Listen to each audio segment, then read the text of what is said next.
Salut la team, j'espère que vous allez bien. Aujourd'hui, j'aurais pu vous faire le bike check de ce Caminade Gravel TI, mais non, ce n'est pas le cas. On fera ça dans une prochaine vidéo parce qu'il y a beaucoup de choses à dire sur ce vélo en titane.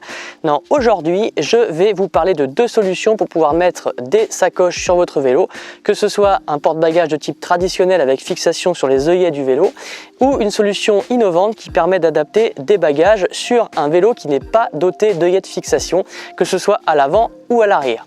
Cette vidéo est faite en partenariat avec le site lecyclo.com et également No Company. Je vous mettrai les liens dans la description. Sachez également que depuis 4 vidéos maintenant, j'ai démonétisé la chaîne, donc je ne touche plus de revenus publicitaires. J'en avais vraiment marre de ces coupures de publicité, c'est insupportable. J'ai du mal à le supporter quand je regarde la vidéo des autres. Alors je comprends que sur les miennes, ce soit chiant, donc j'ai enlevé la publicité. Donc j'ai plus de revenus publicitaires.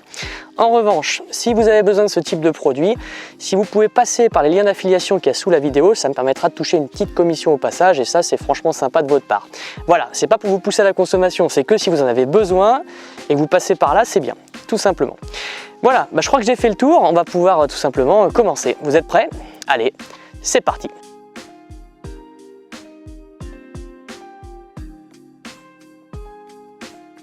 Et on commence cette revue par l'arrière avec le porte-bagages Topic Super Tourist DX Disc. Donc comme son nom l'indique, cette version-là disque est prévue pour les vélos dotés de freins à disque avec un écartement plus important pour ne pas gêner le fonctionnement du disque. Mais vous avez également des versions pour les freins traditionnels à patins.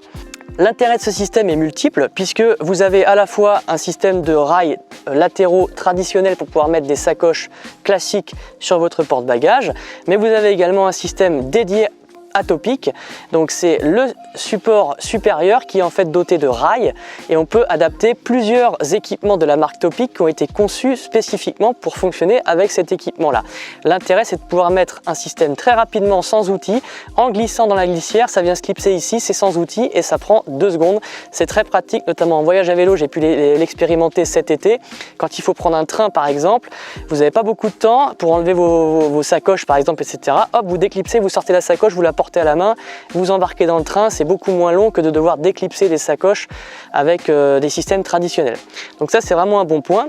L'autre bon point de ce porte-bagages, c'est qu'il est quand même doté d'une fixation arrière pour mettre des éclairages, donc pour la sécurité c'est pas négligeable, et avec différents entraxes pour pouvoir mettre différentes tailles d'éclairage. Donc ça c'est vraiment un bon point. L'autre intérêt, c'est qu'il est homologué jusqu'à 26 kg de charge utile. Autant vous dire que vous allez sûrement pas mettre 26 kg juste sur un porte-bagages. Enfin, en tout cas, moi je vous le déconseille. Il y en a certains qui le font, mais moi je trouve ça aberrant parce qu'on a un vélo qui est plus du tout amusant à rouler. Mais en tout cas, il peut aller jusqu'à 26 kg. Donc c'est quand même très bien. Mais la meilleure solution dans le voyage, pour moi, c'est quand même de répartir le poids sur l'ensemble du vélo pour que ce soit équilibré. D'où l'intérêt de mettre un porte-bagages également à l'avant. Et là, il y a certaines personnes qui ont des vélos qui ne sont pas équipés pour mettre des porte-bagages. Alors c'est pas le cas de ce Gravel qui a des œillets de fixation. Néanmoins pour le test, j'ai utilisé ce système-là, donc qui a l'avantage de pouvoir se sangler sur n'importe quelle fourche du marché. Alors c'est déconseillé sur les fourches carbone.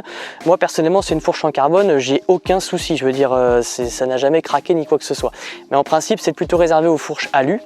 Ça se passe avec des sangles, avec des lanières antidérapantes qu'on vient scratcher autour de la fourche et ensuite par un système de vis on vient tirer sur la sangle pour qu'elle soit parfaitement solidaire de la fourche. Alors il existe 2 versions de ce Topic Tetra Rack. On a le R1, donc moi dans ma tête moyen mémotechnique R comme road, donc ça va être ce système là pour les vélos de route ou de gravel, en tout cas fourche rigide avec un anthrax plutôt faible, et vous avez le modèle M1, donc dans ma tête mes moyens mémotechniques M1 Mountain Bike, donc pour tout ce qui va être fourche suspendue, donc les VTT avec un anthrax beaucoup plus important pour pouvoir passer sur des grosses fourches suspendues. J'ai également testé ce système sur mon VTT AE et je vous le présenterai un peu plus tard sur la chaîne. Donc l'intérêt de ce système, c'est qu'il se monte sans outils, en un tournement. Je vais vous mettre des petites images pour vous montrer, c'est vraiment extrêmement simple et il s'enlève également très facilement, donc ça prend très peu de temps à s'installer. Le plateau supérieur est sur glissière, donc on peut le faire glisser pour réussir à choper le niveau horizontal par rapport à la route, quelle que soit l'inclinaison de votre fourche.